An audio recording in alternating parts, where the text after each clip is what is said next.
นี้พากินพาเลาะมื้อนี้ยุ่งมาแบบแนวพี่ว่าบ่ได้เกี่ยวกับไปกินจักหน่อยเลย พอดีว่ามื้อนี้นะมีภารกิจใหญ่ที่เฮากำลังสิได้รับเลยว่ามาขอพรจากสิ่งที่เฮาเคารพและนับถือนั่นก็คือเสด็จเจ้าสุภานุวงศ์ที่หลายๆคนคุ้นๆกันอยู่ที่แคมป์คลองนี่แหละตอนแรงๆมาเล่นก็จะเห็นรูปปั้นของเพิ่นอยู่ใกล้ๆกับดอนจันทร์พาเลสมื้อนี้ก็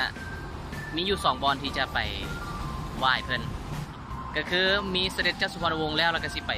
ย่าแม่สีเมืองต่อตอนนี้ยุ่งก็สิเข้าไปไหว้อากาศร้อนขนาดเลย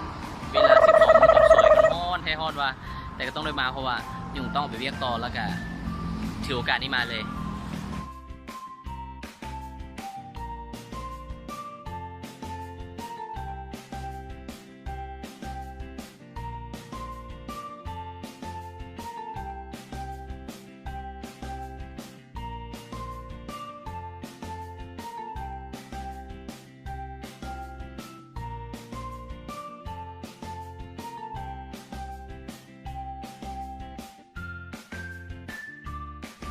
โอเคตอนนี้ยุ่งก็เดินทางมาฮอดสถานที่ที่2ที่ยุ่งจะมาอยู่แล้วก็คือวัดศรีเมืองแต่ตัววงกี้นี่มันที่ยุ่งไปก็คือเจ้าหน้าวงอยู่แคมป์ของเป็นอีกหนึ่งวีรบุรุษที่ยุ่งเข้ารบรายการมีอยู่ธาตุหลวงก็คือเป็นองค์พญานาค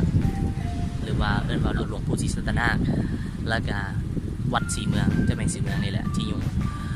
ถือว่าเป็นอีกสถานที่ที่อยู่เข้ารบและนับถือและเชื่อเป็นอย่างยิ่งเลยการเดินทางมาฮอดวัดศรีเมืองแล้วเฮาสิไปไหว้ขอพรเพิ่นสิ่งใดที่มันตกบกพร่องอยู่ในตอนนี้ก็ขอให้มัน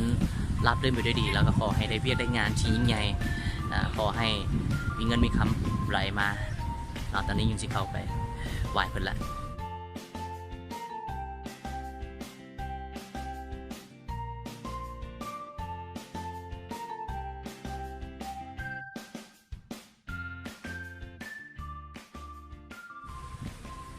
หลังจากที่ยุงเข้ามา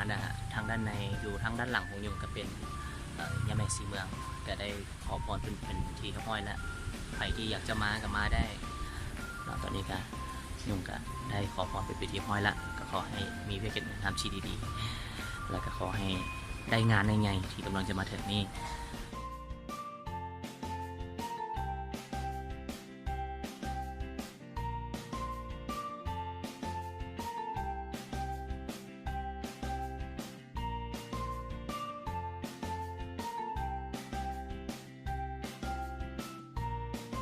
โอเคหลังจากที่ต่อออกมาจากบอนทีย่าแม่สีเมืองคนอยู่จะยุ่งกับมะยางเลาะเบิ่งอ้อมๆทางสิมของวัดศรีเมืองอยู่ในสิมก็จะมีพระองค์ใหญ่เดี๋ยวยุ่งสิพาเข้าไปเบิ่งแล้วก็อยู่ในสิมเพิ่นก็จะมีพิธีแบบสุดรดน้ำเสียงซีมัดแขนหลายเลยแหละอยู่ทางด้านในหลายคนอาจจะเคยมาแล้วขอให้ทุกคนมีความสุขกับวิดีโอนี้ไปนำขอให้ได้บุญแล้วก็ขอให้ประสบผลสำเร็จในหน้าที่การงานเนาะ